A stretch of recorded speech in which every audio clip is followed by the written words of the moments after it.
Okay.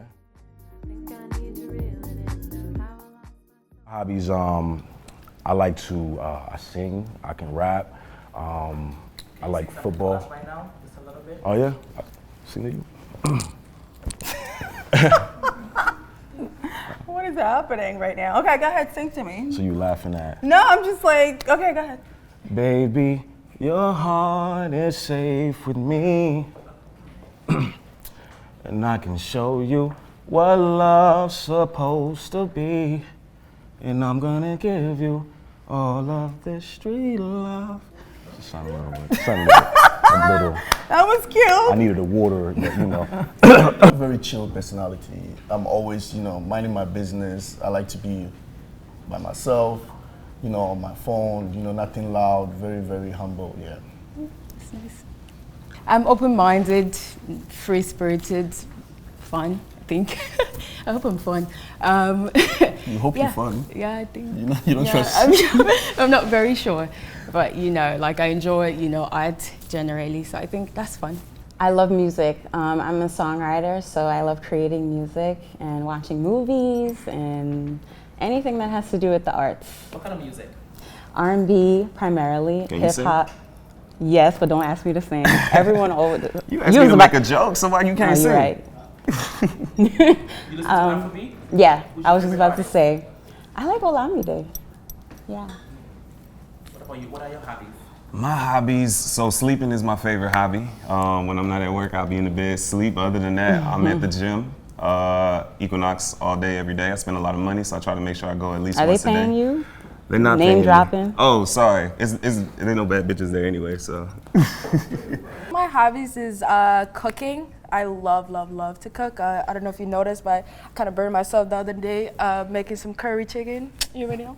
I also love to dance. I'm a huge fanatic of dancing. My favorite dancing is African for sure.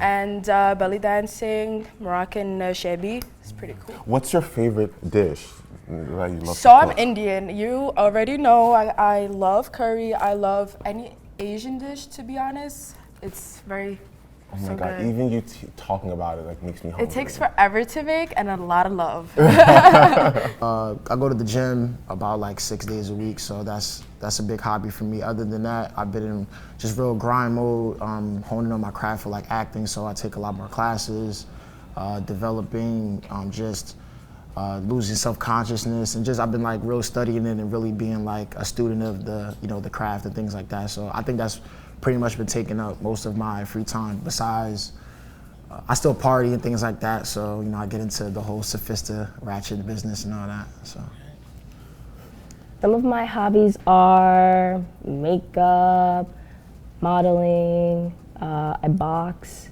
Oh, you box? Yeah. You got hands or like you just Sting like a bee. Okay. I also like martial arts. So, So you fight. like fight. Okay. But only when necessary. Being an African Millennials is someone who kind of transcend boundaries. I think that we, as African, we have nothing to prove right now. I think we have reached a point where we kind of proud to be African right now because of probably inside and outside of Africa, we have already put Africa on the map, through our different, activities. And we have even, I think, Nigerian females who are probably VP of Uber or something like that. So we on the come up, I guess. So it's someone who is really fearless. So that's why that's my definition of being an African millennial right now. Definitely doesn't hold back. Like African millennials are just straightforward. We're into style, culture. We're out there. We're just trying to change stuff up right now at this point in time.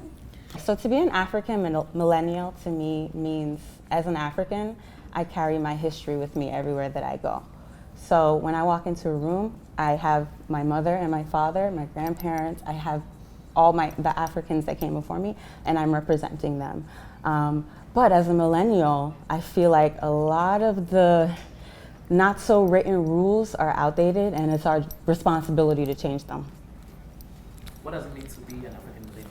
Yeah, to be African millennial, trying to piggyback off what you said, kind of like just taking, like, I think even though everybody got a different tribe, everybody's from a different country, we all have those kind of like stoic and like, you know, very strict upbringings that we have. Yeah. And then when you bridge millennial in there and kind of like how we're like changing society, Yeah. the way we think is different than our parents' generation. Yeah. So it's like blending those cultures of like, are we keeping tradition? Are we letting this go? And I feel like being an African millennial, you kind of just make those decisions as you go forward. I believe we are the voice of a generation. You know, we set the standards for the next generation to come. So it's a great time to be alive, you know, to experience all of this now and to be a voice, like I said. And well, this is the new age, so.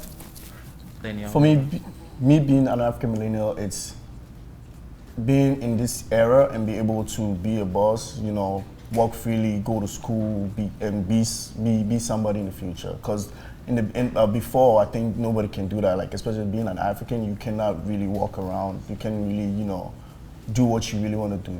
So yeah, being an African millennial in this era, it's me being able to be a boss. Unapologetically black, and I feel like we have so many options, and we're not really welcoming colonizers, and anybody who thinks like one should be, you know, banned in any way. You should not have a seat at the table because you're not welcome here.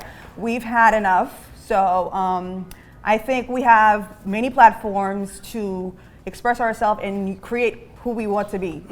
Nobody can hold us back anymore. We have options. That's what it means to me to be an African millennial. Me personally, I think an African millennial is someone who is not afraid to, in this day and age, say where they're from. You know, it's so many cultures, so many diverse backgrounds, and a lot of times, you know, we shy away from who we are, and we rap, you know, our hoods, our AKAs, our nicknames, and we kind of shy away from, I'm Nigerian, I'm Sudanese, you know, I'm American, or, you know, whatever background you have, you know, and I think that we should push that to the forefront. So that's what I think. Yeah, I agree. I agree with you too. Okay. So you're not from Africa, right? I'm American. I'm only American on the show. Being an African millennial is like, I guess, navigating being an in-betweener. I just like learned that term, like being an in-betweener. I really feel like I'm an in-betweener because like, to some people I'm not African enough, to some people I'm not American enough, like, so I'm in between and I'm okay with that. Like, I'm okay with being an in-betweener. I'm okay with like having the best of both worlds. And also like being able to set the way for like our children.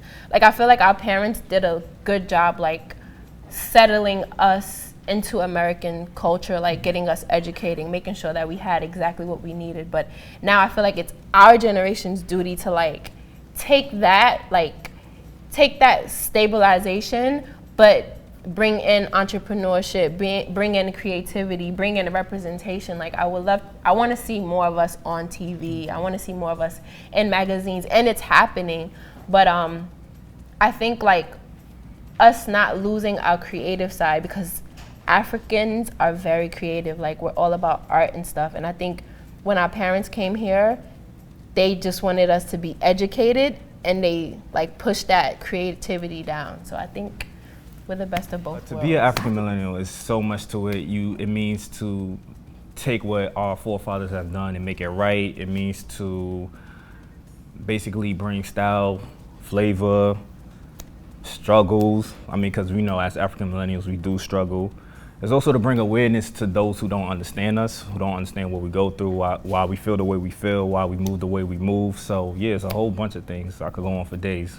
To me, being an African millennial is trying to find my identity outside of a colonial mindset or framework that has always been thrust upon us as African people wherever you go. And so I believe that our generation, more so than ever, is unapologetically African outside of whatever colonial frameworks that have been thrown towards us. And we're more, I'm not going to say that previous generations haven't articulated these frustrations, but I think with social media and our technological advances, it makes our claims and voices more amplified. And so I believe that has pushed us towards trying to find our identity as Africans, both on the continent, in the diaspora, wherever you are from, as long as we have, you know, a shared common history outside. So we're just trying to find who we are.